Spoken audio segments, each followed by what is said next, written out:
Okay, now I'm going to read this book called Mickey and Friends. This is Mickey and Friends, and I'm having trouble. There's not a spot where I'm seeing the author and illustrator of this book, which is sad to me because it's hard for me to show credit. But what I can tell you is this is one of the Kohl's Cares books. So you may be able to look it up and find out who wrote this a different time, because we're so thankful for those who write books and illustrate books. Okay, one sunny morning, Mickey Mouse looked out the window. "What a beautiful day," he exclaimed. His nephews, Ferdy and Morty, joined him.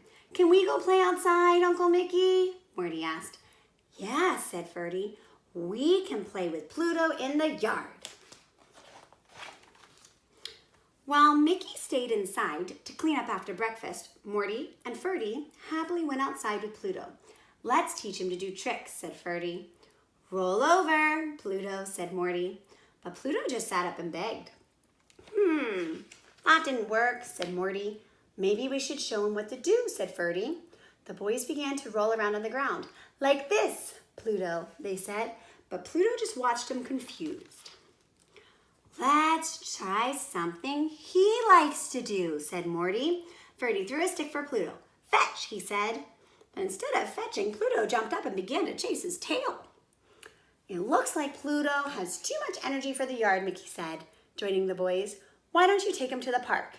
Mickey paused. "Besides," he adds, "I think today's more of a building day than a cleaning day." "What are you going to build, Uncle Mickey?" said Ferdy. Mickey's eyes twinkled. "Oh, I don't know," he said. "Maybe a tree house?" Morty and Ferdy jumped up and down. "A tree house," Ferdy said. "Can we help?" Morty asked. "You would be great helpers," Mickey said. "But there will be lots of tools in the yard. It might not be very safe. I think you'll be safer spending the afternoon at the park." Morty and Ferdy reluctantly agreed, and after putting on Pluto's leash, raced out down the sidewalk. With Morty and Ferdy and Pluto gone, Mickey called his friends. He told them about the treehouse and asked if they would like to help. Mickey's friends were more than happy to help. They were excited about such a fun project and agreed to meet Mickey at his house. Mickey was waiting by his gate. Minnie arrived. "Oh, Mickey, I'm so excited," she said. Will be so much fun. Just wait until you see the idea I've had."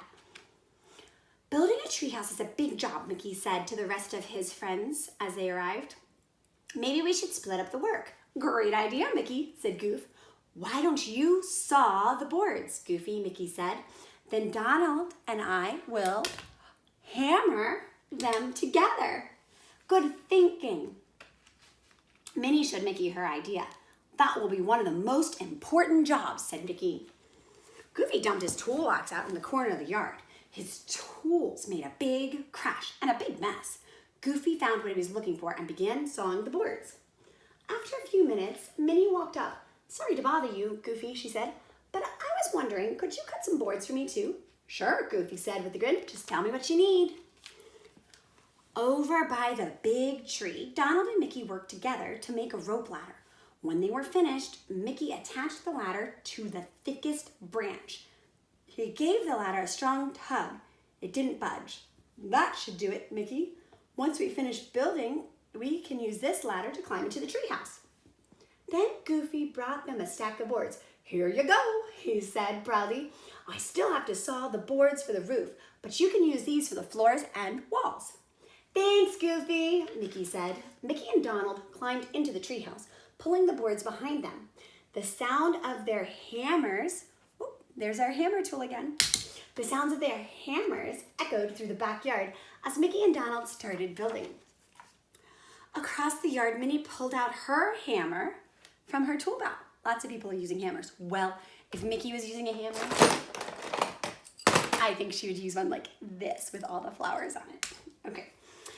Across the yard, Minnie pulled out her hammer from her tool belt. As she picked up the first board, she realized that she had forgotten something very important. Minnie hurried over to the big tree. "Do you have any extra nails?" she called up. "I left all mine at home." "I have some," Donald said. He fished the box of nails out of his tool belt and gave them to Minnie. That was good sharing, wasn't it? On the way back to her project, Minnie stopped to see how Daisy was doing. Wow, Daisy, Minnie said, you've mixed up a lot of paint. Daisy giggled. I might have mixed a little too much, she said. Do you need any paint for your project? Thanks, Daisy, Minnie said. That would be great. Buzz, buzz, buzz went the saw. Bang, bang, bang went the hammers. Swish, swish, swish went the paintbrushes. Mickey's backyard was a very busy place. Later that day, Morty, Ferdy, and Pluto came home from the park.